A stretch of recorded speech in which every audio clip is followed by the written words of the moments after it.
Muy buenos días a todos los presentes. Los saludamos desde Telesalud del Hospital Nacional Arzobispo Loaiza del Ministerio de Salud para darles la bienvenida a la telecapacitación Lo que debemos saber del cáncer de ovario, dirigida por nuestra ponente, la doctora Lidia Seituno Llana, médico asistente del Servicio de Oncología del Hospital Nacional Arzobispo Loaiza.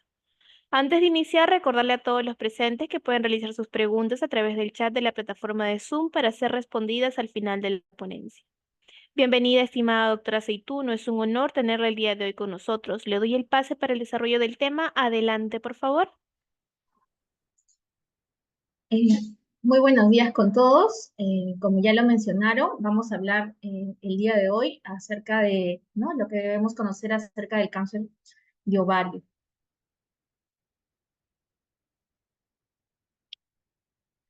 Este es un contenido básicamente de los temas que voy a tratar. Vamos a hablar un poco acerca de la epidemiología, un poco de los factores de riesgo, también el diagnóstico y las herramientas, el estadiaje y un poco acerca del manejo del cáncer de ovario. Vamos a ver que el cáncer de ovario, según la última publicación del GloboCam del año 2022, sabemos que dentro de todas las neoplasias que tenemos a nivel mundial, el cáncer de ovario se encuentra en el 7º lugar en incidencia, es decir, en nuevos casos diagnosticados, y estos representan alrededor de más de 300.000 casos anuales. ¿Ya? Y con respecto a la mortalidad, ¿no?, que ese gráfico en rojito, vamos a ver que se encuentra en el 6º lugar de mortalidad a nivel de todos los cánceres a nivel mundial, con cifras de aproximadamente de más de 200.000 casos de muertes por año, según los últimos datos del GloboCam.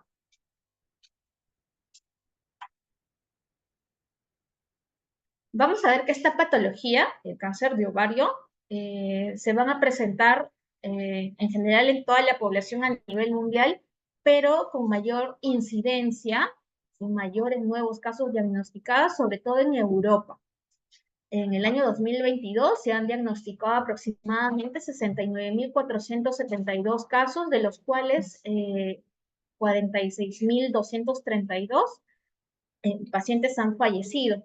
La edad promedio de diagnóstico refieren que oscila entre los 60 y 65 años, ¿no? Y bueno, en el Reino Unido, entre el año 2015 y 2018, el 28% de los casos nuevos tenían aproximadamente 75 años y más, ¿no? Y vamos a ver que la sobrevida a los 5 años de los pacientes que han sido diagnosticados con cáncer de ovario representan aproximadamente el 43%.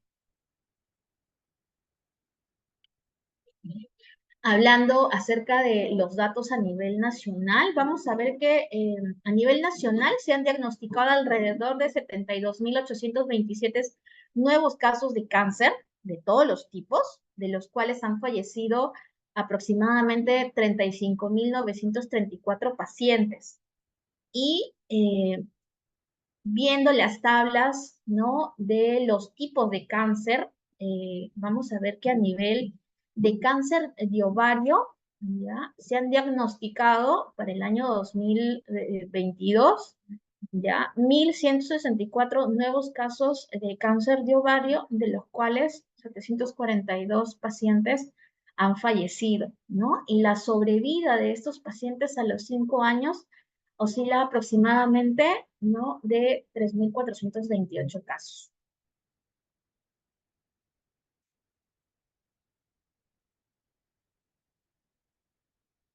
Vamos a ver que es muy importante tener en cuenta el estadio de diagnóstico.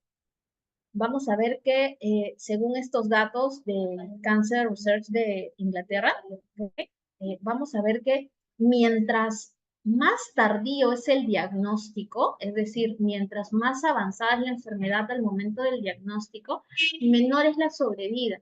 Aproximadamente los pacientes que son diagnosticados en estadio clínico 1, ¿no?, que representan el 25% de todos los pacientes diagnosticados, van a tener una sobrevida aproximada del 93% a los 5 años, es decir, tienen una buena sobrevida.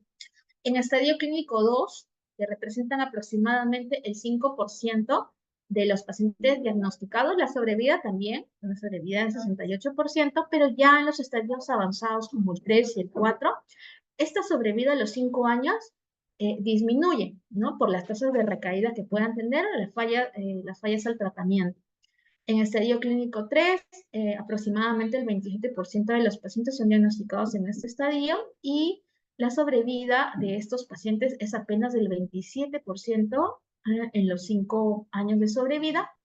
Y en estadios avanzados, como el estadio clínico 4, son diagnosticados aproximadamente el 19%, representan aproximadamente el 14% de pacientes con sobrevida a los 5 años. Es decir, ¿no? Han fallecido el 86% de los pacientes.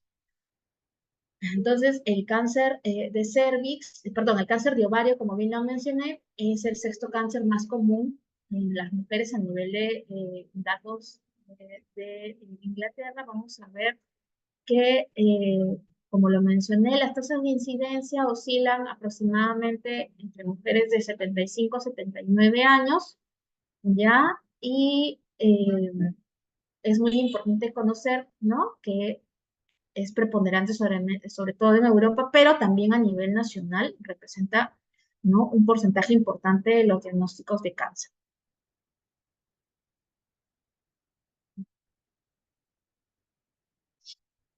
Hay algunos factores de riesgo que tenemos que conocer. Hay que primero entender que la mayoría de las mujeres no tienen factores de riesgo conocidos o asociados, y el más importante es la predisposición genética. Hay algunos factores de riesgo, como pueden ser la edad, pacientes mayores de 60 años, ¿no?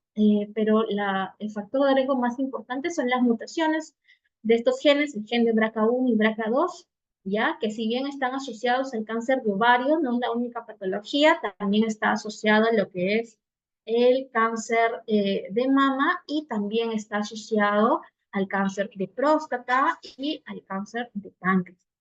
¿Ya? Hay algunos antecedentes familiares también asociados a la presentación de cáncer de ovario, como es el cáncer de mama, que generalmente está asociado al factor genético de la mutación del BRCA. También la exposición o los tratamientos a fertilidad en los cuales hay una estimulación a nivel hormonal pueden ser considerados un factor de riesgo para desarrollar cáncer de ovario, algunas patologías como la endometriosis, y también el uso de terapia de reemplazo hormonal por más de 5 años puede ser considerado un factor de riesgo.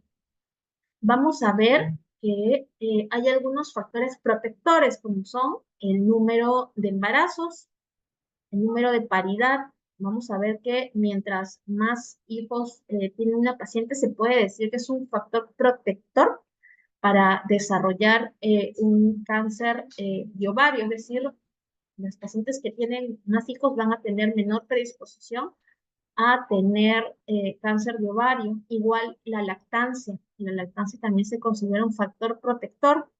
Y la cirugía tubárica, es decir, una forectomía, también se considera un factor protector para desarrollar cáncer de ovario. Igualmente, no puedo usar no podía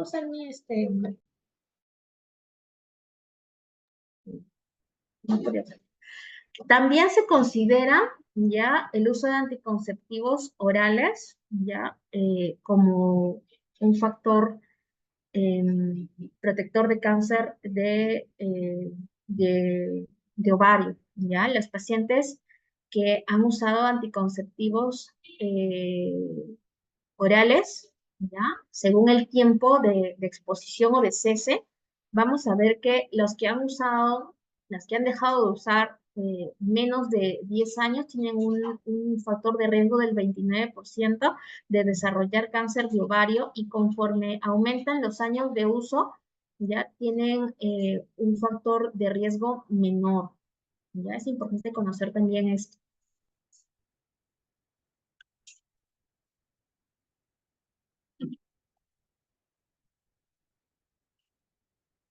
Ahora, con respecto al diagnóstico, hay que también conocer que hay varios factores asociados al retraso al diagnóstico en el cáncer de ovario. El principal es los síntomas que son bastante inespecíficos y que al inicio también pueden tener, no pueden ser tan o no son tan graves. Puede ser que presenten un malestar abdominal, hinchazón, como indigestión, estreñimiento, puede haber sangrado vaginal, fatiga, dolor de espalda, náuseas, vómitos, dificultad para respirar. Y en realidad todos estos signos y síntomas son bastante inespecíficos y pueden presentarse en otras patologías. Muchas veces son diagnosticados con todos estos síntomas, ¿no? Síntomas de gastritis o síndrome de intestino irritable o cualquier otra patología no oncológica, ¿no? Que retrasa el diagnóstico final, ¿no? Y esto obviamente retrasa el diagnóstico y por ende retrasa el inicio del tratamiento.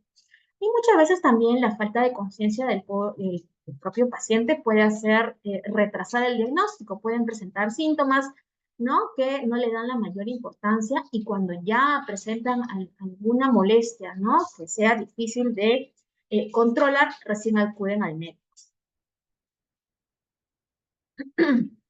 Entonces, ¿por qué el retraso en el diagnóstico importa? Como lo mencioné, la mayoría de las mujeres que presentan el cáncer de ovario en una etapa avanzada, es decir, estadio clínico 3 y estadio clínico 4, van a tener una sobrevida a los 5 años menos del 20%, ¿no? Los estadios tempranos 1 y 2, sobre todo el 1, tiene sobrevida de los 5 años entre el 80 y 90, y el estadio clínico 2 hasta aproximadamente el 60-70% de sobrevida.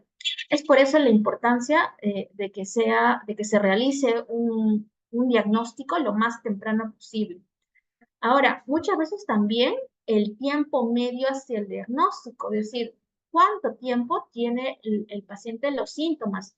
Cuando generalmente los pacientes acuden con un tiempo de enfermedad menor a 3 meses, ¿no? La mayoría de pacientes acuden, presentan algún síntoma, se diagnostican aproximadamente el 55% de los pacientes, que pueden ser tanto estadios tempranos como pueden ser también estadios tardíos, cuando ya presentan mayor sintomatología por mayor tiempo, es aproximadamente el 26% del diagnóstico. Pacientes que ya tienen más de 12 meses de síntomas, aproximadamente el 11% de todos los pacientes de cáncer de ovario. Obviamente estos pacientes tienen mayor riesgo de tener un cáncer de ovario avanzado. El diagnóstico precoz es bastante difícil por los síntomas inespecíficos, como lo mencioné, y en realidad no hay una relación entre la duración de los síntomas, ¿no? Y la sobrevida de los pacientes.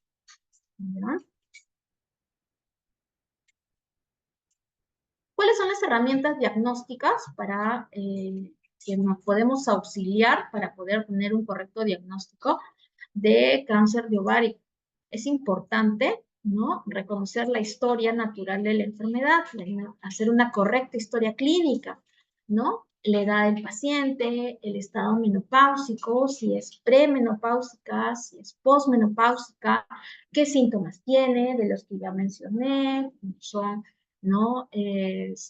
Dolor abdominal, náuseas, vómitos, cambios en el hábito defecatorio, hinchazón abdominal, síntomas urinarios, urgencia urinaria y sobre todo también los antecedentes familiares, porque se sabe muy bien que el cáncer de ovario tiene una predisposición genética, sobre todo en los pacientes que tienen la mutación del gen BRCA1 y BRCA2.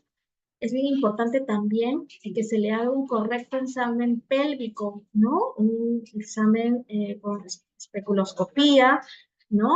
Y además de eso, para ver el cuello del cervix también, se debe incluir un tacto rectal, ya que muchas veces podemos encontrar alguna tumoración indurada al examen del tacto rectal. Es importante también realizar una ecografía vaginal para ver si hay alguna anormalidad a nivel de los ovarios, ¿ya? Si hay presencia de alguna tumoración, ya que nos haga sospechar que estamos enfrentando un posible diagnóstico de cáncer de ovario. Y también dentro de la analítica sanguínea, una analítica sanguínea completa, un hemograma, perfil hepático, perfil de coagulación, sus valores de urea y creatinina, y también auxiliarnos de los marcadores tumorales, ya que se suelen elevar más en el cáncer de ovario, sobre todo en el de tipo seroso de alto grado, que tenemos al CA 125. Nos pueden auxiliar mucho para hacer un diagnóstico temprano. Entonces, cuando nosotros sospechamos de que una mujer puede presentar algún tipo de cáncer de ovario, lo primero que tenemos que hacer es, la mujer tiene que acudir a su centro de salud más cercano, ¿ya?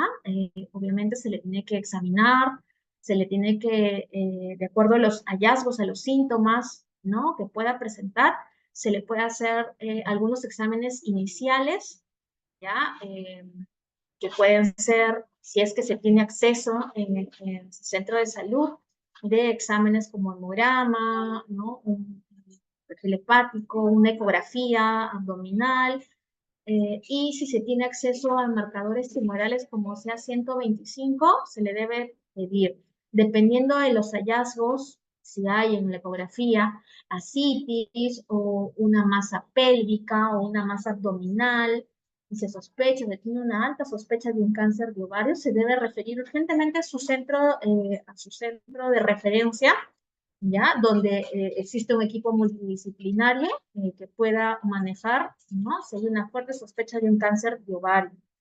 Esto para que pueda ser confirmada, ¿ya? A través de una biopsia que puede ser realizada de manera quirúrgica, ¿ya? Para saber, obviamente, la histología y la citología.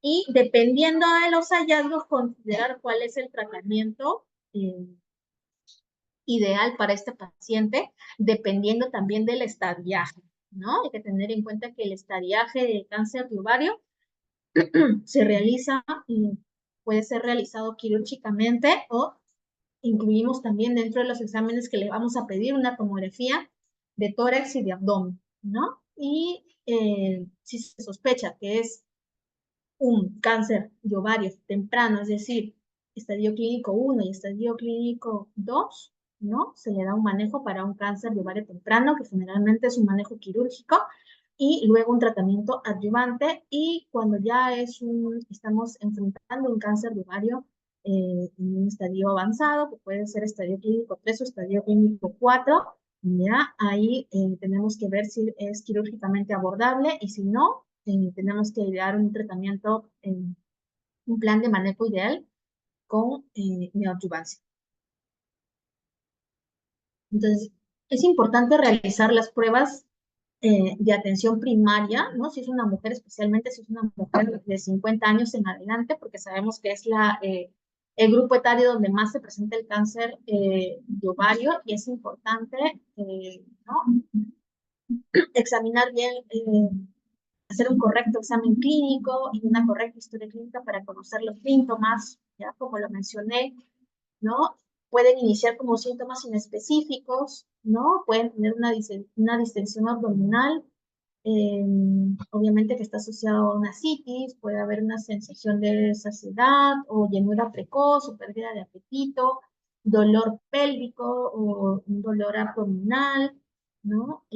O un aumento de la urgencia o frecuencia urinaria. Hay que prestarle bastante atención a todos estos síntomas que nos pueden parecer inespecíficos al inicio, pero puede ser que estemos enfrentando a un cáncer de ovario en estadios tempranos. Dentro de los exámenes, como bien mencioné, el CA 125 es muy importante para nosotros porque nos ayuda, ¿ya? A poder hacer también un correcto diagnóstico de un cáncer de ovario. Si bien no se presenta en todas las histologías, sí se presenta en la histología más frecuente, que es la de tipo epitelial, en este caso los serosos ya de alto grado. Sabemos que el CA 125 es un marcador que tiene un valor de normalidad entre 0 a 35. Cuando tenemos valores superiores a 35, lo correcto es pedirle una ecografía de abdomen, ¿ya? Y obviamente si la ecografía sale normal, pasaría a observar los síntomas, a hacerle un correcto examen clínico y quizás seguir investigando y ver la posibilidad de que es otro tipo de patología, ¿no? Al igual que si saldrían menos de 35 desde el inicio. Ambos pasan al brazo verdecito, ¿no? En el cual solamente se estudia al paciente y si es necesario hacerle un control seriado, obviamente se puede valorar un nuevo examen, ¿ya? Quizás en 1, 2 a 3 meses. Y cuando sale más de 35 y un examen de ecografía sospechoso, sugestivo de un cáncer de ovario, se debe referir urgentemente a un centro especializado para su manejo. Vamos a, también hay que saber que en la detección del cáncer de ovario, si bien el CA 125 y una ecografía nos pueden servir de utilidad al momento del diagnóstico, no son pruebas de detección de rutina. ¿Ya? Hay estudios que se han realizado, ¿ya? Múltiples estudios, metaanálisis en los cuales se ha visto si con estos dos exámenes, el CA 125 y la ecografía pélvica, son suficientes para hacer el diagnóstico, ¿ya? Y no se ha visto que sean suficientes. Hay varios falsos negativos en los cuales las pruebas iniciales pueden salir completamente negativas o normales, ¿ya? Y no se detectan el cáncer de ovario, ¿no? Adecuadamente. Entonces, no son las únicas pruebas que se deben realizar cuando se tiene una sospecha, ¿ya? Eh, Hay que pensar también en otros exámenes auxiliares cuando sospechamos de cáncer de ovario y estos marcadores no nos brindan mayores datos. Dentro del cáncer de ovario y los diferentes estirpes histológicos, vamos a ver que, como lo mencioné, la mayoría de los cánceres de ovario son de tipo epitelial, pero no es la única. Hay también los no epiteliales, que incluyen a los que se originan en los cordones sexuales, a los estromales, a las células germinales. Y dentro del cáncer de ovario de tipo epitelial, vamos a ver que a la cabeza tenemos al seroso de alto grado, y acá vamos a tener a los que presentan las mutaciones de BRCA1 y BRCA2. Tenemos también al seroso de bajo grado, este en menor proporción. Luego del seroso de alto grado vamos a ver que tenemos en mayor proporción al endometrioide, al mucinoso, luego viene el de bajo grado y el de células claras también en menor proporción, ¿verdad? El grueso de la población, ¿no? Es el seroso de alto grado. Dentro de las herramientas terapéuticas que tenemos, vamos a ver que esto ha ido evolucionando en el tiempo. Vamos a ver que en los años 70 ya se solía usar de tratamiento, ¿no? Agentes citostáticos, ¿no? Quimioterapia basada quizás solamente en un solo agente, en este caso la ciclofosfamida, dentro de los primeros quimioterápicos utilizados para tratar de combatir el cáncer de ovario. Obviamente esto ha ido evolucionando hasta que ya más o menos en los años 2000, ¿no? Se ideó un tratamiento en combinación con sales de platino, en este caso cisplatino con paclitaxel, reemplazando ya la ciclofosfamida como terapia estándar. Y esto también fue cambiando, fue evolucionando, reemplazando el cisplatino por el carboplatino, que el tratamiento ideal y la terapia estándar aún se sigue manejando actualmente como el tratamiento para el cáncer de ovario. Fueron ingresando mayores drogas, terapia dirigida como el bevacizumab, ¿no? En el año 2011 y ya en el año 2015 comenzaron a aparecer los inhibidores PARP, en este caso dirigidos contra estas mutaciones en cáncer de ovario que tienen las mutaciones de BRCA1 y BRCA2. Tenemos a la cabeza el olaparib.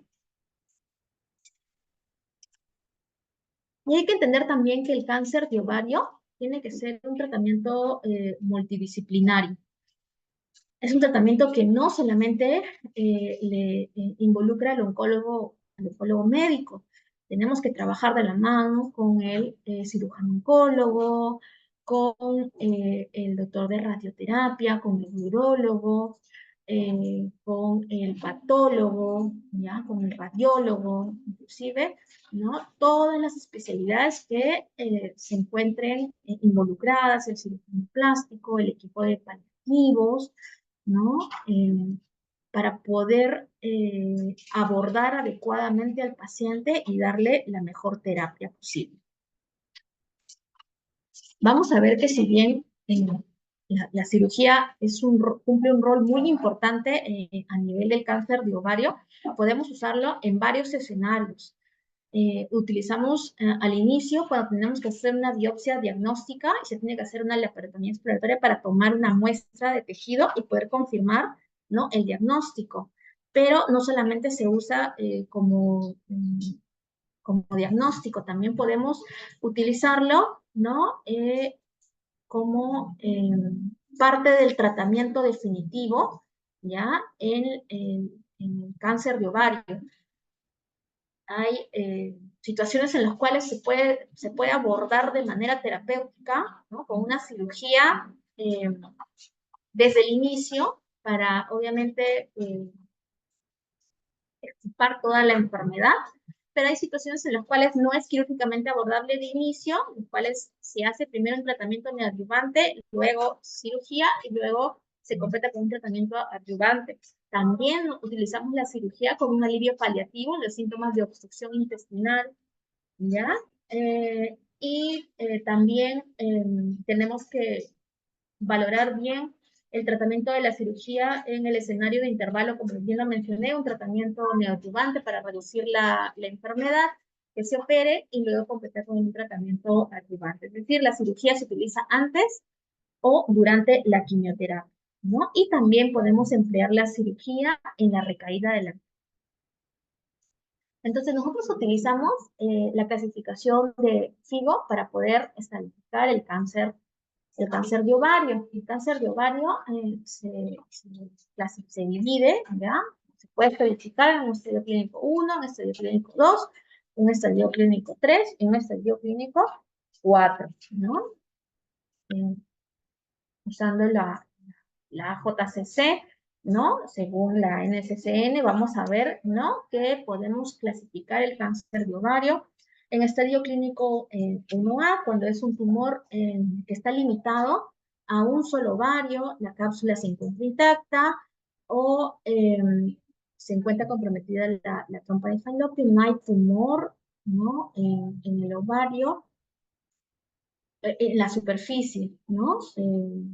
No hay ascitis o al lavado peritoneal sale negativo, solamente debe estar limitado a un ovario, es un estadio clínico 1A. Cuando está limitado a ambos ovarios, igual con las mismas características que el estadio clínico 1B, pero a ambos, ya es un estadio clínico 1B. Y un estadio clínico 1C es cuando está limitado a uno o a ambos ovarios, o trompas de falopia con alguna característica en particular. Si hubiera la cápsula rota o lavado peritoneal, se clasifica como un 1C1, 1C2 y 1C3. En el estadio clínico 2, ya obviamente que involucra a uno o a ambos ovarios o ambas trompas de falopio, vamos a ver que lo vamos a catalogar como un estadio clínico 2A o un estadio clínico 2B, dependiendo de la extensión de los implantes, si están localizados en el útero, en la trompa de falopio, en los ovarios, o si está localizado en otras zonas pélvicas. ¿Ya? Un estadio clínico 3 también se subdivide en un 3A2, un 3B y un 3C. ¿Ya? La diferencia es la enfermedad macroscópica, la enfermedad metastásica que tiene cuando es menos de 2 centímetros,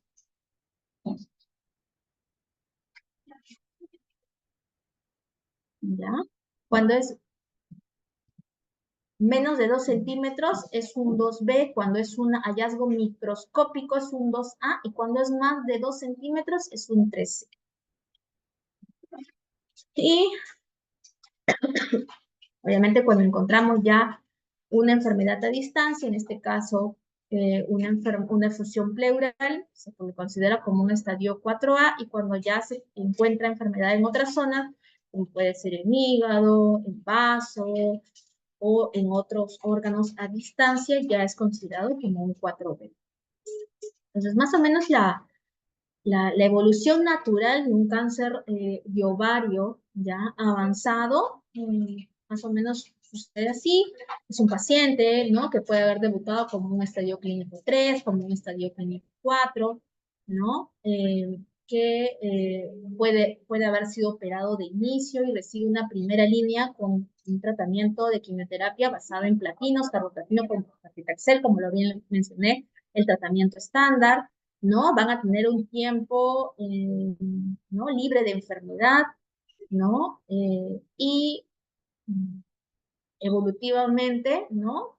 La enfermedad vuelve a aparecer, reciben una nueva terapia de tratamiento que puede ser reinducido dependiendo si es sensible a platinos, el mismo esquema de tratamiento, ¿no? Se controla la enfermedad, disminuyen los síntomas, se mantiene un tiempo de enfermedad en el cual no hay síntomas que presente, y posteriormente, obviamente, la enfermedad progresa, y así posteriormente se le puede dar una tercera, una cuarta línea de tratamiento hasta que, ¿no?, se desencadena algún efecto adverso o de la quimioterapia, o alguna complicación con respecto a la evolución natural que pueden presentar, sobre todo, ¿no?, obstrucción intestinal, que les puede llevar a la muerte.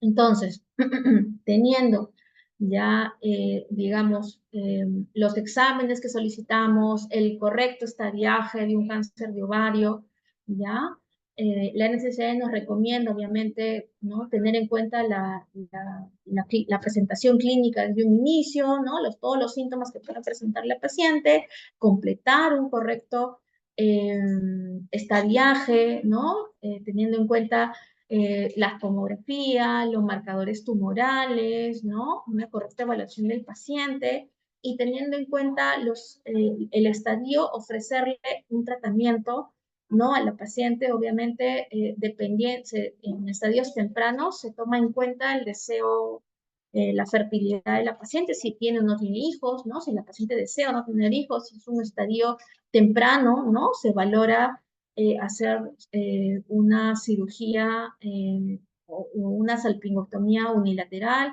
o bilateral, preservando obviamente útero. Ya los estadios en los cuales de 1A a 4B, que obviamente no desean, no tienen un deseo, no desean tener hijos, ¿no?, o su deseo está completo, ¿no?, se valora una histerectomía más una salpingoctomía bilateral, una cirugía de Bulking, y dependiendo de los ovarios, de los hallazgos, ¿no?, se le ofrece un tratamiento adyuvante posterior. Y obviamente los que no son candidatos a una cirugía de inicio, ¿no?, no son candidatos a una citorreducción óptima, ¿no?, se debe valorar, ¿no?, darle un tratamiento neoadyuvante, y luego de eso valorar la respuesta al tratamiento y volver a reevaluar si es quirúrgicamente abordable o no. Entonces, con respecto a la neoadyuvancia, vamos a ver que podemos tener tres escenarios. Si yo le he dado tratamiento a un paciente con quimioterapia por 3 ciclos, dependiendo de la respuesta, ¿no?, puede ser que tenga una respuesta excelente, ¿no?, y pueda ser la paciente derivada con la especialidad para que sea operada, para que le hagan una citorreducción óptima, y luego de eso valorar un tratamiento adyuvante, un tratamiento de mantenimiento. Ya cuando existe una enfermedad estable, es decir, no ha habido cambios con la quimioterapia, ¿no?, se puede continuar, sí, un tratamiento hasta 6 ciclos, y luego de eso valorar, reevaluar si es posible o no la cirugía. Y obviamente, si ha habido una mejor respuesta, se valora la cirugía, y luego de eso un tratamiento adyuvante también. Y cuando obviamente con la quimioterapia no se ha logrado una respuesta, todo lo contrario, la enfermedad ha progresado, obviamente esta paciente pasa a un escenario completamente diferente, como un manejo de una enfermedad persistente a una primera línea de tratamiento.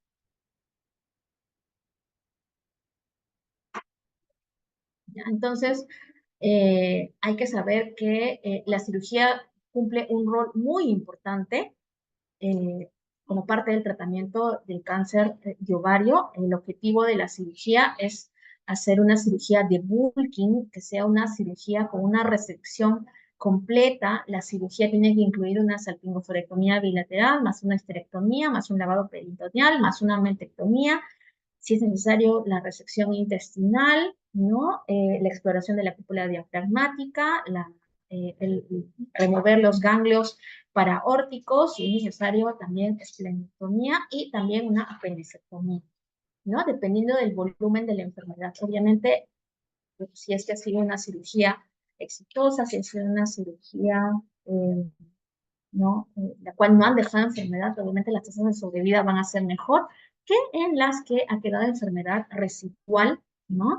Inclusive las que han dejado enfermedad residual entre 1 a 10 milímetros tienen mejor pronóstico que la enfermedad residual que es de más de 10 milímetros. Entonces, por eso se recomienda, ¿no? Que se tiene que evaluar bien qué paciente es tributaria de un tratamiento quirúrgico de inicio versus quién se va a beneficiar del tratamiento de quimioterapia con neoadyuvancia, ¿no? Por 3 ciclos y luego de eso se puede valorar la opción quirúrgica para darle el mejor chance de una cirugía lo más óptima posible. Igual, ¿no? Se ha visto que los pacientes que reciben estadios clínicos 13, 4, que reciben un tratamiento de quimioterapia, ¿no? Neoadyuvante, tienen mejores tasas de respuesta con respecto a los pacientes en este mismo estadio que han sido operados de inicio, ¿no? Tienen menores recaídas y mayor sobrevida. Y con respecto a la terapia de primera línea, vamos a ver que el estándar de tratamiento sigue siendo una combinación de eh, quimioterápicos, ¿ya? Que es una sal de platino, y en combinación con el paclitaxel, ¿no? Obviamente se le ofrece a todos los pacientes, ¿no? En estadios avanzados, ¿ya? Como parte de su esquema de tratamiento. Y eso sería lo que, ¿no? Les he presentado el día de hoy, un poco acerca de, ¿no? Las cosas importantes que debemos conocer acerca del cáncer de ovario. Muchas gracias. No sé si hubiese alguna pregunta. Muchísimas gracias y felicitaciones, doctora Aceituno, por tal extraordinaria ponencia. Mientras los participantes van redactando sus preguntas, en caso las tengan, por favor, ¿puede brindarnos alguna recomendación final respecto al tema expuesto el día de hoy? Sí, es bien importante que al menor síntoma que uno pueda presentar, así encuentre un síntoma inespecífico, cambios en el hábito alimenticio, una distensión abdominal que no se puede explicar por otra patología, dolor pélvico, sangrado, acudir inmediatamente, ¿no? A su centro de salud más cercano para que se hagan la correcta evaluación y descartar que sea alguna patología oncológica, y de ser alguna patología oncológica, en este caso un cáncer de ovario, con los exámenes que le puedan realizar, una ecografía, un CA-125, derivar inmediatamente a un centro especializado para que tenga un manejo adecuado de esta enfermedad. Muchísimas gracias, doctora. Al ver que no hay dudas respecto al tema expuesto el día de hoy, vamos a proceder a agradecer a todos por su participación el día de hoy e invitarlos a suscribirse a nuestro canal de YouTube. Nos pueden encontrar como Hospital Nacional Arzobispo Loaiza y podrán ver nuevamente las telecapacitaciones y tele-IEC. De igual manera, pueden escribirnos en los comentarios otros temas de interés que les gustaría que se tocaran próximamente. Y con nosotros sería hasta una próxima telecapacitación. Ha sido un honor tenerlo el día de hoy con nosotros, doctora Aceituno. Esperamos contar nuevamente con su participación en una próxima oportunidad. Muchísimas gracias.